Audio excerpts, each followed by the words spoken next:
Somebody else in here is watching it also.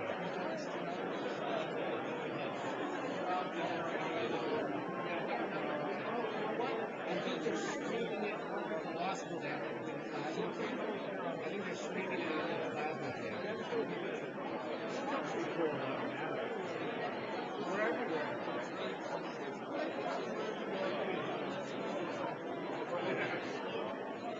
Yeah, something like that.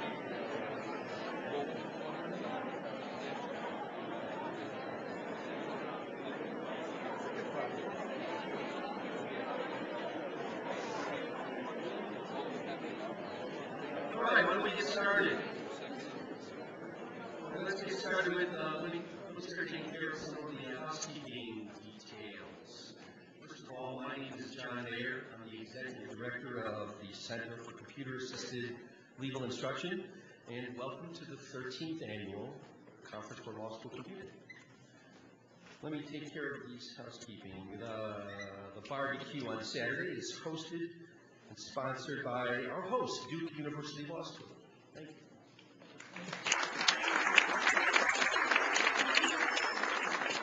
Please hold your applause until I finish all of the housekeeping details. Duke School of Law and CALI would like to thank the volunteers from the North Carolina Central University School of Law and the University of North Carolina at Chapel Hill School of Law. Their assistance is valuable and much appreciated. The Duke Law Information Services staff and volunteers are all wearing, I'm not wearing one, but they are a distinctive name badge, so that if you need any assistance or any sort of technical directions or things, find one of those folks with a name badge and ask them to help you out. If you're attempting to use, if you want to use a wireless access system in the law school, you might have to disable your firewall software. That wasn't noted on the piece of paper that we handed out. I just wanted to mention that. Not on any of the paper pieces that we've given you, but there is a bus on Saturday running from 3:30 to 4:30 after the barbecue that will take you back to the Millennium Hotel.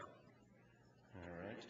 If you are flying out on Saturday, we do have a luggage room, so you can bring your luggage over, and we'll keep it relatively safe.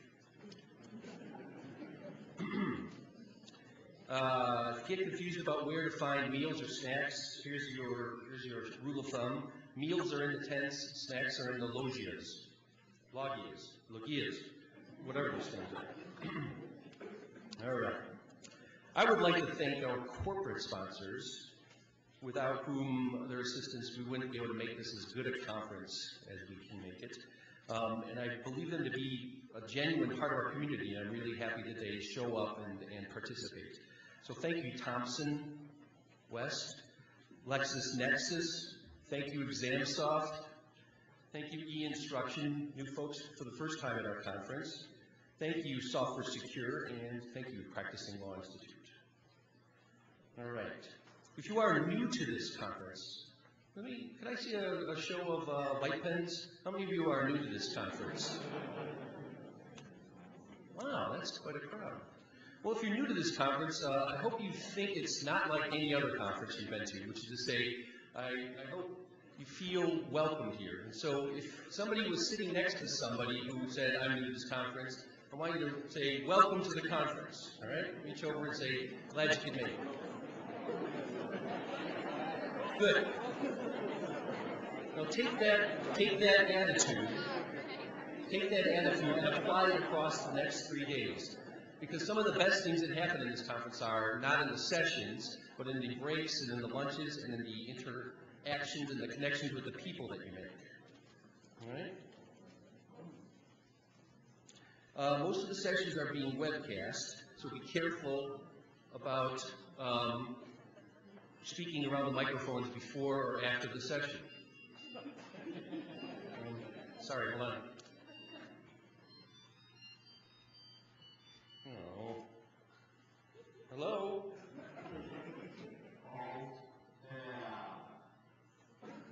What?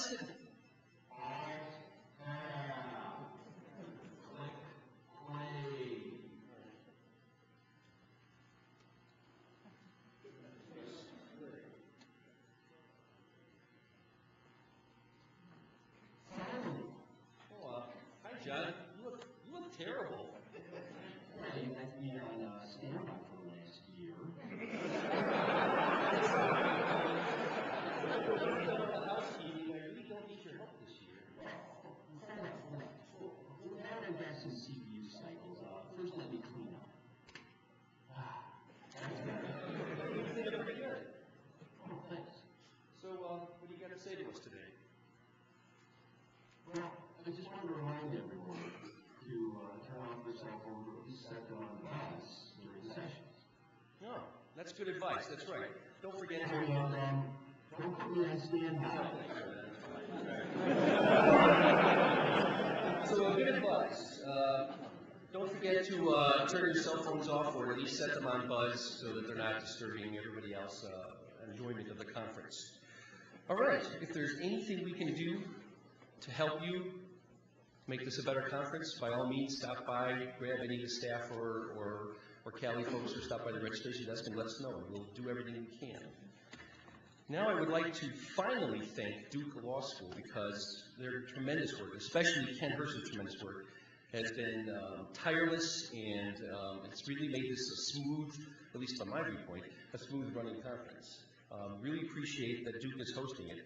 And to welcome you here, I would like to introduce Dean Catherine Bartlett of Duke Law School.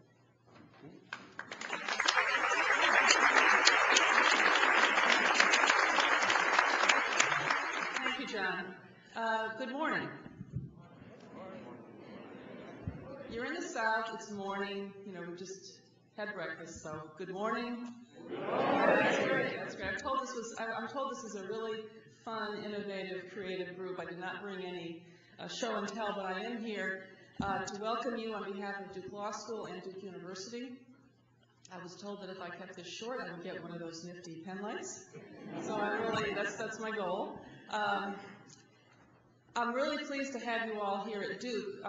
The university, and most especially, I can say for the law school, we're very proud of our various investments in information technology, all kinds of technology, and I'm happy that you're going to get a chance to see some of what we have at the law school, of which we are very, very proud. It's loges, and on the loges we have one of our more recent acquisitions is one of these plasma screens that keeps people up to date on what's going on at the law school, so that's one of the many things you get a chance to take a look at. In addition to those things which are highly visible at the law school, I just want to make one point about some more invisible qualities of technology at Duke Law School that I think is worth noting, which is we have absolutely fabulous staff in all areas, in the computer area, the education technology area, the traditional library area. We have just absolutely fantastic staff, top to bottom. Because of how good they are, they have tremendous respect by the faculty, by the staff, by the students, and I think it makes for a climate of collaboration and interchange and trust. That's really the deep, dark secret of why technology at Duke Law School has been so successful, so pervasive, and so well accepted. So you won't necessarily see all of that while you're here, since a lot of faculty are gone and students are not very much in existence. We have one summer starter group that you'll run into, hopefully talking about how excited they are to be at Duke Law School.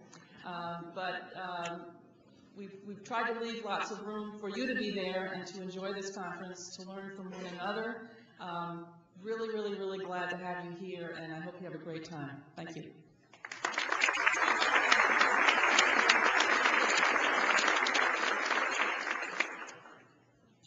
Great, thank you, Dean. Now I would like to introduce Tracy Futhey, who is the CIO of Duke University, and who also held similar posts at Carnegie-Mellon, and she's here to speak to us for our plenary. Tracy?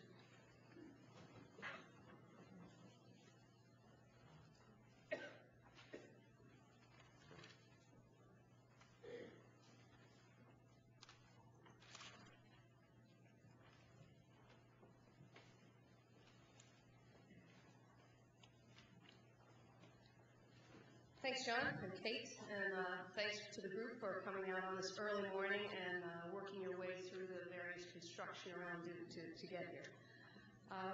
As John mentioned, I'm CIO here, and before that had been at Carnegie-Mellon. What he didn't say is that I've only been here at Duke for just over a year, so I'm pretty new to the campus, but I guess a veteran compared to most of you. Hope you'll get a chance during the breaks and otherwise to get out and have a look at the campus, because it really is a beautiful campus, and I hope you get a chance to enjoy it, balancing your time in these sessions with those other activities. But I won't say much more about that for fear that people start shuffling in their seats and going outside to start that right now. The agenda for this session is billed as a perspective on technology changes in higher education. My remarks today are somewhat about technology, but beyond that, thinking about the convergence of new technologies with a couple of other factors. And I think that's what makes the environment we're in quite interesting. So technology is an obvious one of those. Beyond technology, we can think about the increasingly savvy and sophisticated population of users, people we have on our campuses who are taxing that technology every day and finding new uses for it every day. And then in addition to that, we have an increasingly complex environment where computing is everywhere and expected everywhere. So thinking about the convergence of those factors, I think lets us have an interesting perspective that isn't purely a technology look, and it reflects the reality we're all living in. So if we first think about diving into the technology piece, I want to give you a very brief context of a couple of emerging technologies. If we talk about a broad industry perspective of emerging technologies, we'd probably be here all week. So what I'll do is stay fairly narrow, and the small slice I've picked has to do with the technologies emerging around mobility. And I gather from a look at some of the conference materials that that's going to be interesting for you throughout the day. I see sessions titled things like the pedagogical value of wireless in the classroom and others. So I think this will be an area of relevance. If we focus on mobility, the first obvious place are some of the changes that have to do with new hardware and software that are creating both pervasive networking opportunities and ubiquitous computing opportunities. And you see that around this room, right? I see probably 5% of the people with their laptops open, and that's actually probably a low percent for what would otherwise be the case if people weren't still waking up. On the on the pervasive networking side of things, wireless has become really, really key for all of us. And in this case, I'm sort of merging and not distinguishing the lines between wireless LANs, right? What we have here is 802.11 and becoming more popularly known as Wi-Fi, and cellular data transmissions, which is getting really confusing because 10 years ago we thought that wireless LANs, right, 802.11 now, was called wireless, and now all the cellular companies are telling us they're wireless. So every time somebody says, yes, it's a wireless application, I find myself asking, well, which kind of wireless? Is it high bandwidth, low bandwidth? But in any event, those networks are distinct, but the hope and the goal is that they increasingly interoperate. I think one of the main issues to stress here, at least from my perspective, and again, if you notice the title slide, it was ACIO's perspective. Your mileage will vary with others perhaps. The wireless LANs are a great supplement to the wired network, but they continue to be slower. And there's a trade-off between speed and flexibility of mobility, right, and coverage of mobility when you're looking at the cellular networks. So from my perspective, if we want to think about a densely populated location like a classroom, to some extent, a wireless LAN is a perfect solution. If we take that back into a dorm room, and it's even a denser population perhaps in a sense of the entire building, okay, then we probably want students to still be working with wired networks. And if I think about my office, I sure want a fast connection. I don't want that to be shared with others, even if we're not all that densely populated. But while speed is vital in my office, and maybe when I'm working at home using my laptop, and perhaps when I'm roaming around campus, it's still important but less vital. So I trade off my wired connection for the ability to do wireless. But I wouldn't want to do wireless personally on campus using cellular if I could avoid it, just because of the difference in data rates. Of course, when I leave my office to go down to a meeting in Research Triangle, what's really important is to be connected in some way. I'm not probably doing fancy multimedia, right, transfers of files, other things that would be high bandwidth. What I really want to do is stay connected enough so that if something changes on my schedule, I can get a quick and short notice of that. So for that purpose, the cellular wireless is absolutely ideal. The key there is the trade-off between the speed and the coverage, and an important underlying assumption that the applications are useful enough in either case. Okay, there have been a lot of failed technologies that technically work, can do the data transfer, but if you don't have a good use of the application, you're just carrying around yet something else. Last point to make about wireless is it is an area that's changing quite a bit, as you all know. 802.11b was a standard for some time. Now 802.11a, 802.11g was just ratified last week by the IEEE. So there's a lot of change in that industry. And for those of you who may have already installed wireless networks or have begun to, these projects are never done. They're like everything else with computing. It goes on and on. If we move from the pervasive networks to the thinking about or the opportunities for ubiquitous computing, one thing that's important to note, and probably obvious to everyone, is just the growth in laptop ownership levels. That just continues to grow at a rapid pace. Virtually every student at a university now has a computer, and a growing number of those are laptops. So let me jump over one.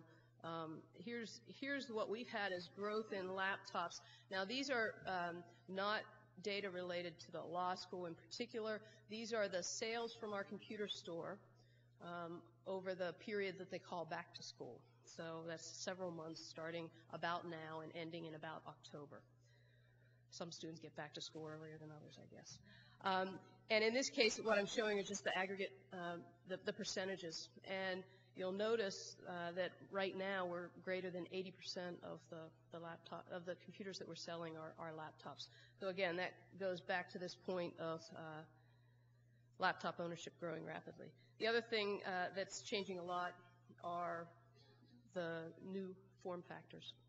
So Palms, a couple years ago, Palm pilots had a big spurt. Windows CE gave it a try, but didn't quite make it to the extent that Microsoft hoped that it might. BlackBerry seemed to be, right, the latest device that's catching on with a lot of people. Now we have Microsoft's next foray with tablet PCs. That one I think is a little early to tell. It certainly doesn't have the same form factor convenience of some of the little handheld devices, but whether it can really catch on with laptops remains to be seen. And then, of course, there are these, pen kind of applications, and I've shown one here on the screen where you can simply write on a piece of paper, and the pen has the smarts about knowing the location of the pen as it moves, and therefore being able to translate that into words, or into marks on a screen when you get back. So you have basically a digital replica of what was a piece of paper, basically scanning it in on the fly. As I said, new form factors are coming, but the applications continue to be key. In terms of other new form factors, I don't know, how many of you have heard about this thing that's either called electronic paper or digital ink, or, okay, so maybe about a third or half of folks. Right, so, the idea here is someday what I really want is something as convenient as a piece of paper to read, right, materials on, to use basically as a monitor. And these, there's a lot right now of research going on that many years out, 10 years out, 5 years out, 7 years out, is likely to be something like real paper. In the interim, 2-3 years out, is likely to be fairly thickish feeling pieces of plastic, which basically have, small particles floating and charged in a way that on one side, think of a big giant Othello board, and on one side it's one color and on the other side the other, and the ability to change that based on just a current sent to those signals. So in that sense, you've got the ultimate idea is a book that has all blank pages, but some kind of a controlling chip receiving the transmission in its spine and can basically on the fly fill your book, right? Typeset it on the fly. And the interesting thing is that in terms of the research that's going on and the expectation, even without a continuous current, those particles would retain their orientation. So, you don't have to keep your book plugged in or recharge it. Once you've filled your book with materials, there it is. And so, every day your newspaper automatically updates for you. Saves you fighting with the dogs and the wet lawn. So moving a little bit away from the hardware and software pieces about pervasive networking and ubiquitous computing, I think another interesting area that relates in many ways to small devices but is more generalized has to do with intelligent agents. And the reason it relates to small devices, in my mind, is because if you're on a little form factor, if you're out and about mobile, the last thing you want is, spam, right, things cluttering up the screen. You really need this to be a focused agent for you, a focused device for you. And now that, email has, I think for many of us, become simply a treadmill that we can't really get off of, it's really hard knowing that the information you need is all out there. But the problem is having the time to deal with it because we have all these other things in our day-to-day lives that we're dealing with, like fighting spam. So the notion of the intelligent agents, there are two kinds, those that sort of try to help us do our work, and then, as I think of it, those that protect us from other things. So what I talk about here in terms of the agents that help us, the notion that, I spend my time doing things that I shouldn't have to do, we need to start moving away from that, and I think it's the notion of these agents that can do that. So if I have my handheld device or my laptop and it's talking to the network knows exactly where I am, basically, because it knows what access point I'm talking to. So why isn't that talking to my calendar and giving me appropriate notifications for what's coming next?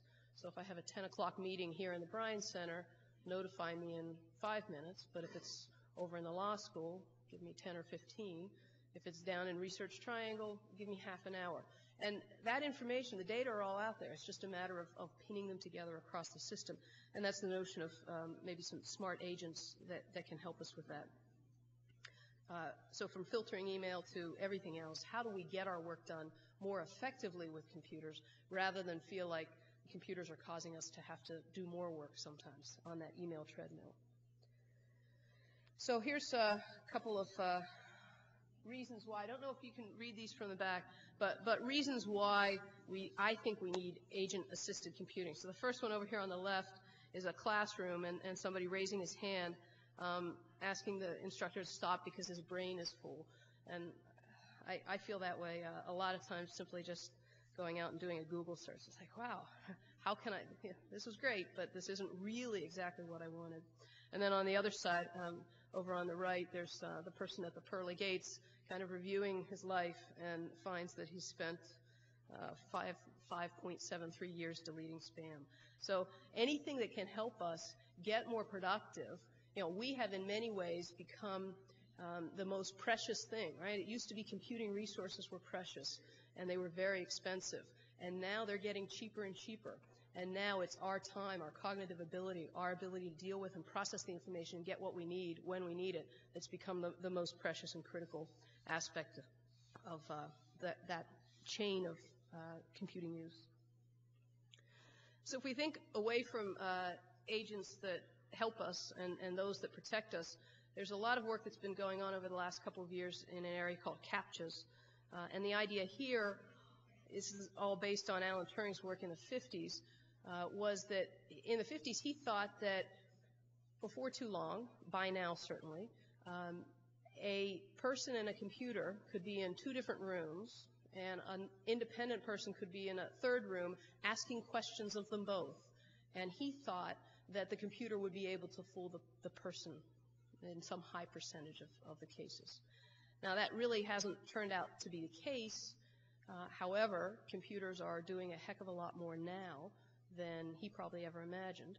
And one of the things that Captchas have been used for now, first in research and now increasingly in production environments like Yahoo and other places, are to be able to distinguish people from humans, not by random questions over a long period of time, but from some very specifically designed tests. And the reason for this, I should point out, although it's up here, these software robots that are going out and getting thousands of accounts, millions of accounts, and then using those to, spam us all. So here's an example of a CAPTCHA. I hope the image is clear enough to at least give you the basic idea. Various words on the text that we as humans can use our visual capabilities to adapt to, but an automated computer program finds it impossible, or at least much more difficult, to figure out what that is. So here we have a series of words, overlapping, distorted, blurred, and a human needs to sit down and prove, right, that it's a human asking for this computer account on Yahoo or what have you by type in a couple of the words you see. This is very easy to do from the service provider end, hard to do from the people out there just trying to automate processes. Here's one other example of a CAPTCHA, and this one, a variety of photos and cartoons of clowns. Again, hard for a computer to figure that out, easy for a person to identify it. Beyond the use of these for accounts, I can imagine when my emailer receives a message that it suspects might be spam, but it isn't sure, it could send a validating message back to the sender saying, here's a CAPTCHA. I need you to validate that this is something real that you're sending. Lots of other potential uses. And work now going on to think about CAPTCHAs that support sound, since people with vision impairments would have trouble with CAPTCHAs of this sort.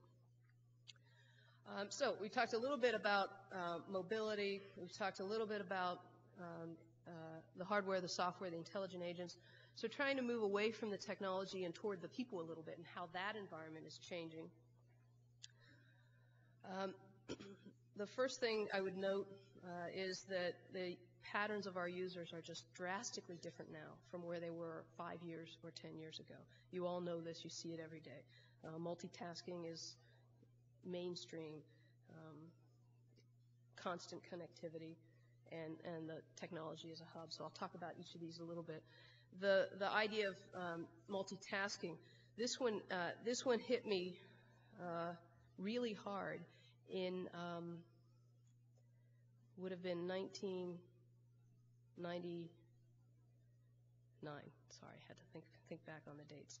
I'd been at Carnegie-Mellon. We had worked a lot with deploying wireless campus-wide. First, we deployed it as a research environment, and then we deployed it in production in '99, just shortly after the original 802.11 standards had been ratified. And we were, in fact, I was in a meeting room. This is why it's all so memorable, one of those things that all comes together. We were in a meeting room. We were preparing for a meeting with a student reporter who's going to talk about the new wireless environment that we have. And actually, as I think about it, this was about 2 weeks before we went live and went public. And I walked away to get something from another room, walked through an atrium area where there's students and people working. And as I came back, I noticed a student sitting on the floor with a laptop. And I noticed on the side of his laptop a blinking green light. So, of course, being the ever-curious person and knowing that our wireless installation wasn't going into production, right, live and authorized for use for 2 weeks, I asked him, what are you doing there, right? And he proceeded to scare the living daylights out of me. Here we thought wireless, oh, that'll be great for email and a few other things. He told me, because he also had some little device sitting on the floor, he has headphones on. What are you doing? Takes his headphones off. Oh, listening to MP3s, and I have a chat session open with my friend from MIT, and since we're both freshmen here, and since she's never been to Carnegie-Mellon, I have my little video cam out here so that she can see what's going on in the building. And all I could think of was, oh my God, we had no idea, right? It would be a good thing. People would use it. But the actual applications were being defined by the population of people using it, their different experiences, their different expectations, and their different backgrounds. So that, right, before it was even live, a week or two before it was live, it was clear that this was just a big, huge experiment. We would see what happened. So beyond the multitasking, the notion that the internet is ubiquitous is, I think, obvious to all of us as well. I have to stop saying that or you guys will realize everything I'm saying is obvious to all of us. This is data from a source called the Student Monitor, which conducts surveys every year of college students. And many of these are not specific to graduate versus undergraduate. In this case, I won't go through the numbers. The point is students are doing more and more online all the time. I have actually lots of data from this source. And one thing that I found interesting, and I think good, there's a question on the survey that asks, what's in on campus, right? What are the in things to do? And the most in thing, well, I'll go the one under and then the top. The second most in thing to do is go to clubs, 79% of students. The number one in thing is cell phones, 90%. So technology tops, right, social in that case. The third and fourth, the number 4 one is drinking beer. And the number 3 item, checking email. So at least as many people are checking their email or think that's hot as drinking beer. What are we coming to? 6 and 5.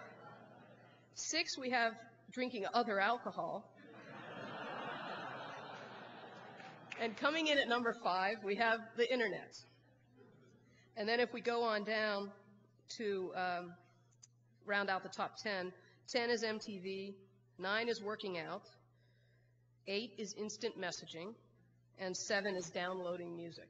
So, in each case, you think about college students, what are they out there doing? You tend to think about the social piece, but there's certainly a balancing piece that has to do with technology.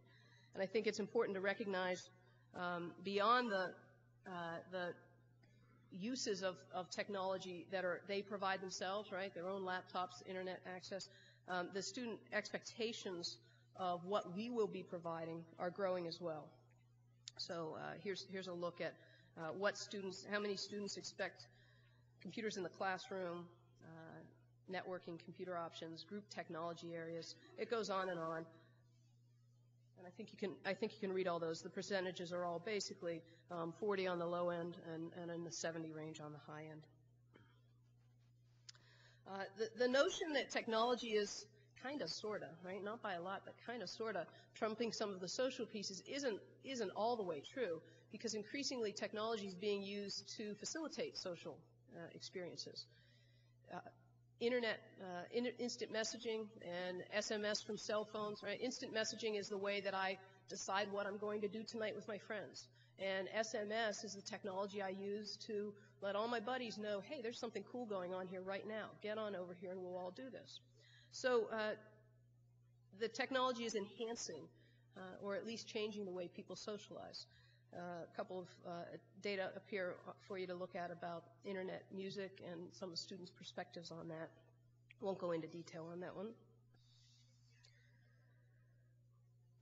So we've talked a little bit about multitasking and people being connected and the idea of technology as it relates to social interaction. The other changing user pattern that I'll talk about in a couple minutes has to do with those more sophisticated users becoming the ones who are developing and creating things in our environments. So if we move away from the individuals and talk about the environments, I think an important point here is the university really serves as an incubator for innovation. Because the network, people are always connected, they have high bandwidth, they're in small communities and can innovate. Nothing that is a surprise to any of you, I'm sure. I want to talk for a minute about each of these points. Excuse me. The university is a hotbed for innovation. If you basically look at any period of time, you're going to find that there's a lot of innovation that's coming out of universities. Many years ago, that was primarily in the area of faculty research, but increasingly, that's innovation that involves students, and in fact is being sometimes driven by students. And despite Al Gore's beliefs to the contrary, the internet happened because of universities, because of the faculty research, but also because of student activities. If you go from, just in the last couple of decades, from FTP to Gopher to Netscape to Napster, you're talking about innovations that grew out of university environments. If we move from talking a little about innovations and talk about the network externalities, and of course network externalities is the notion of the bigger community, the more it grows, the more useful the technology that creates that community. So first it was telephones in the earliest, or in one of the earliest technology examples, and now we're talking about networks and now wireless networks. This shows a slide of what the network growth looked like at Carnegie-Mellon.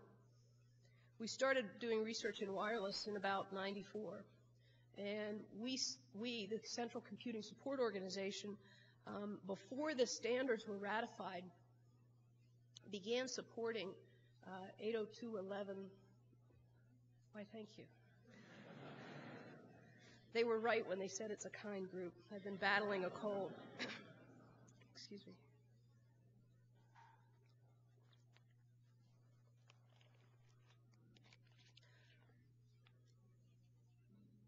So in '94, we said, okay, faculty are doing a lot of research with wireless. Maybe we can create a research wireless network so that the faculty members in their labs don't have to all do the same thing in separate labs. And that would maybe create some more innovation between them, some new partnerships. So that went on for several years. That was great. And as the standards got closer to ratifying, and as people started seeing the value of that as a research network, then there was this notion of let's support it in production. Once we got over the mental hurdle of, wow, that sounds scary, we started formally supporting it, as I said, in '94. And what you can see on this graph is the growth in use, basically in 2 years. So we went from about 500 users to about 40% of the campus population. And this was the campus population broadly speaking, students, faculty, staff, all combined together. And the real value wasn't the number of people using it, it was that scary story I told you about people using it in new and different ways, and about that sort of pushing the envelope of what did we have to provide and do. This is a short quote from a ACM publication that talks a little bit about externalities and really helps us to understand that as this experiential effort continues, people are relying on what they found other people doing, and it really grows and fuels itself in fairly interesting ways. Moving away from the issues of network externalities and talking a little bit about the last area in the environment I want to touch on, and I really just want to mention this as an issue. I don't want to get into details because I recognize that the company I'm keeping this morning, you guys are all the people I'd probably be going to for advice on some of these issues. But nonetheless, they're important environmental issues that impact what we're doing in our campuses and that will continue to shape the future now and for a long time. So there are a series of interesting legislative acts and things going on that make life different on campus in terms of how we deal with our technology, how we store our information, what we can tell, what we have to tell. But it's ironic to me that, we have this series of legislative acts that really are changing campus environments, and that then there's this single student out there who really doesn't like the way things work with music, and he goes on to write a program that, threatens to topple an entire industry. So, these environmental factors go both ways, right? What we're doing is radically changing what's happening in society. What's happening in industry and with legislation is radically impacting what we're doing on our campuses. So we've talked about some of the environmental influences. If we shift a little bit back to this notion of the convergence of the factors, we hit on the technology. We talked about the increasingly sophisticated population of users, and we talked about environmental factors. And the real interesting question in my mind is, and what's so special about universities, is how those different factors can converge and kind of catch fire. So I told you a couple stories about, creating this experiential site and trying to do things that are really different, right? Letting people experiment. And so this is real briefly, this notion of the campus serving as kind of a living laboratory experience. And so here's the gist of it, right? You do advanced projects and exploration, and you experiment with things on campus, and you believe that has some kind of university benefit. If we take that sort of one piece at a time, if you think about advanced projects and exploration, this is mainly focused at faculty, right? What are faculty doing research in? What are they trying in small cases? And these are not things that, speaking as the CIO, that I try to do from the Central Computing Organization, because you simply can't drive the innovation. The innovation now all needs to come from the edges, all from the faculty individually and from the smaller departments throughout the campus. But once you, as the person who supports computing, whether it's in the central organization or in the schools, once you find some people doing some advanced projects and exploring and have some faculty trying to push the envelope a bit, you can think about the way in which that can give you, as the technology support folks, a little bit of early exposure to the computing environment. And that lets you get comfortable. In the example I have here is that idea of supporting wireless, right, in a production sense, right? When I agreed that we'd do that at Carnegie-Mellon, it was, as I said, even just before or as the standards were being ratified, it was as every one of my peers was saying, "Are you nuts?" And it was at a time when nobody really had any really perfect or even good understanding of, is this really going to work? Is it really going to be of value? Will people really use it? But because of the early exposure, at least from a technical standpoint, we didn't feel as though we would fall on our faces. We didn't feel as though it would be a nightmare to support. We understood how to support it. We just didn't quite know where it would go. If you think about then trying the campus experimentation, the important point I see here to stress is involving students in that as immediately and openly and completely as you can, because it's that didn't know what would happen, but something interesting happened kind of perspective in that living lab that I find particularly engaging and valuable. And this is why, right? Students and faculty are coming up with uses and applications that you've never expected, hadn't ever intended, but that really serve to drive your faculty, you, and the industry in some new directions.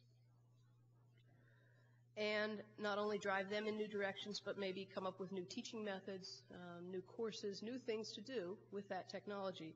And if you think about that sort of closing out the loop with that success, right? What's the next thing? What's the next new thing to try? Now,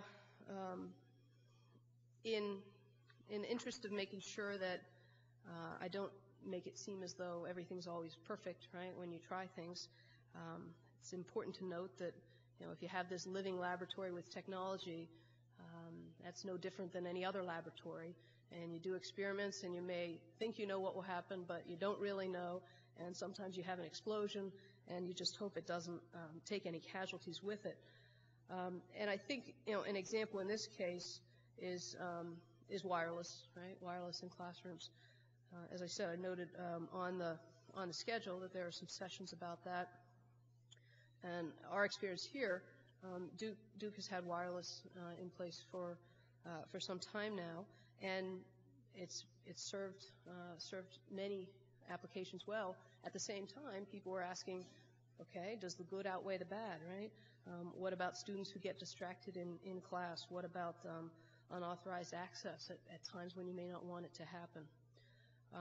I'll point out that these are not just questions that I think that the technology people and the faculty are asking. I think they're also questions that the students recognize. And my data point on that is a few years ago at Carnegie-Mellon, again, in this notion of trying to do different things, push the envelope, we had a whole bunch of handheld Windows CE devices that we had on a grant, and we picked a couple of classes and a couple of faculty who wanted to push things a bit, and we gave to the students in those couple of classes a handheld to every one. And they did different kinds of things, right? They had different pedagogical interests that they were going to use these for. One in particular was somebody who liked to use them for concept tests. So this would be John's equivalent of, hold up your pen and make it blue if you agree with this point, and make it red if you agree with this point. But students being able to just, instant response to a question. How am I doing here in my lecture? Oh, I don't like that. Okay, let me talk about this. And this faculty member had been using concept tests, had been using hold-up cards or raise your hand. And he asked the students about what they thought about it. And they overwhelmingly preferred doing it in the slightly more anonymous way, using the handhelds. And then there were a series of questions about what did they think about the device in the classroom, and particularly a question asking, what did you think the impact of using handhelds was? And 91% of the students answered the survey. 12% said they thought it was neither a positive nor a negative impact, basically didn't make a difference to them. 22% said they thought that the impact was exclusively positive. And 66% thought the benefit was both positive and negative. So as you're sitting there seeing the students who seem like they're doing something else and not paying attention, and you're wondering, right, are they getting much out of this? They're probably realizing the same thing, right? Should I be doing this? But is it something that we can stop, I think, is the next question. So the bottom line, when I think about, right, this living laboratory experience and the notion that it's an uncontrolled experiment, and how do you take the good with the bad, for me, when I think about it, the bottom line in this case is, for good or for bad, it's there and we have to deal with it. If it's not wireless, it's cell phones, and it's the next thing after that. And as we think about, digital paper and the ability for people to be writing on something that doesn't even look like a keyboard, it's really going to get harder and harder, I think, to fight the technology. And so maybe in that case goes back to the days when you couldn't bring a calculator to an exam or what have you. But I'm sure, again, one person's perspective, and I think you'll have some interesting conversations over the next couple of days about just that topic. The one thing I would say, sort of closing out this idea, is we're academic institutions, right? We're here not to know all the answers, but to find things out and to make good discoveries and bad along the way. And so it seems to me that these kinds of early explorations with technology, even when we don't know the outcome, are important and relevant for us to be doing before they end up just being, right, already predefined products from pick your favorite vendor. So since that's sort of a, geez, it's good and bad, I thought I'd close out with something that was a little bit more on the upbeat side, and that's just sort of a perspective. If you think about email, right, many of us have been using email for forever, right, or what seems like forever, and probably for some of us it has been forever. Almost all of the new technologies are created for inherently good reasons, right? Some of them get exploited for not so good reasons, and I'd put spam squarely in that category. So I have to tell you, the most ironic spam I got was 2 weeks ago when I got spam that basically was somebody asking me if I got spam, too much of it, and did I need their product to solve it. And all I could think about was, well, would it have gotten rid of this message if I had your product? But anyway, so even the good technologies, right? Somebody's out there trying to think about something else they can use it for. But eventually, and I'd put, sort of Captchas and other efforts that I mentioned earlier in line with the idea of other people are still going to work on it, still going to find a way to do it. So in the end, being the eternal optimist that I am, I think that the idea of continuing to push the envelope and experiment with technology on our campuses is good. And I think that that will, give us bruises and scrapes along the way. But I think in the end, it's the right and best thing for us to be doing. So with that, I guess I could take a couple questions or let you all go on to your next trek across the construction zone. Thank you.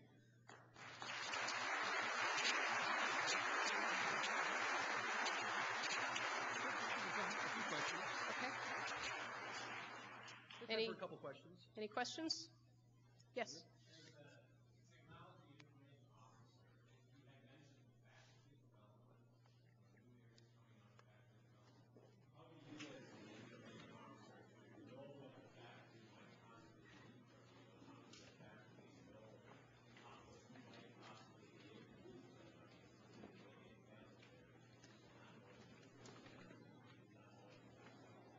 Yeah, it's really hard. I try as much as possible to talk to as many faculty and to get plugged into not every faculty member, but a couple of key faculty members in each school, so that I have a sense of when big things are starting to happen. And I joke a little bit. I have a couple of reporting lines, right? A solid line here and dotted line there, and presidents and provosts and executive vice presidents and all that. But in reality, it feels like you need to be working. Your reporting line is to the faculty and to the students, right? So it's a heck of a lot more reviews to be thinking about. So just trying to keep in touch and trying to find ways to make sure the infrastructure, the basic infrastructure, is always or getting close to or can be a step ahead and ready to support it. There's always a tendency to do things in a closed environment, in a lab or in a small space, and that's absolutely the right thing to do at the innovation stage. But as a couple of people start doing it in a couple of places, you get to the point where you want to start thinking about how could you generalize it, and that's the point where I try to sort of stay aware of the early ones, but it's, oh, that's some wacky research over there. I'm not getting anywhere near that. But in 2 or 3 years, so how was that wacky research going? Is it anything we want to try to push a little further in the infrastructure? Any others? I got a question. Yes. How many hours a week do you work? Well, when you take out that 5.73 years deleting spam, it seems like only an hour or so a day. I'm asking, how hard a job is the CIO, I guess, at such a large university? It's a difficult job. It's less and less a technology job and more a people and connections job and knowing what's what. But it certainly keeps me busy. I tend to stay online a lot, most of the time, evenings, early mornings, and things. But I am proud to say I just came back from a 2-week vacation where I didn't take my laptop and had no connection. How about that?